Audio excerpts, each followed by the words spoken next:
Saying both texts are about identity is like saying two people are both human. It's true, but it's where the interesting part begins, not where it ends.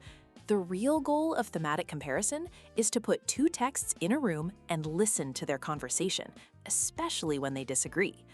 Take The Great Gatsby and The Handmaid's Tale. Both explore identity, but from opposite ends. Jay Gatsby dedicates his life to performing a new identity, inventing a persona of new money and status to escape his past. But he fails.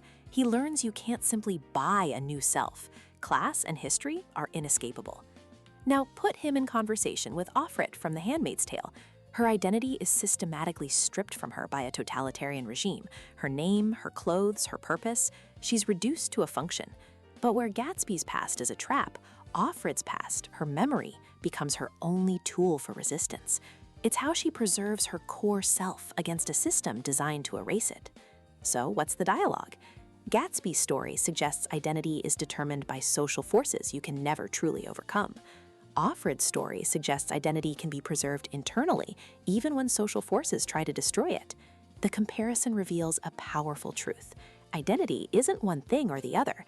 It's a constant, contested negotiation between our own will to create ourselves and the world's power to define us.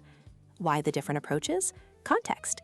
Gatsby's 1920s America celebrated self-creation, while Atwood's dystopia warns against total control. Their different worlds create different arguments. By comparing them, we don't just understand two books. We understand the complex, enduring struggle for the self, a struggle that changes with the world around it. The real meaning emerges from that dialogue.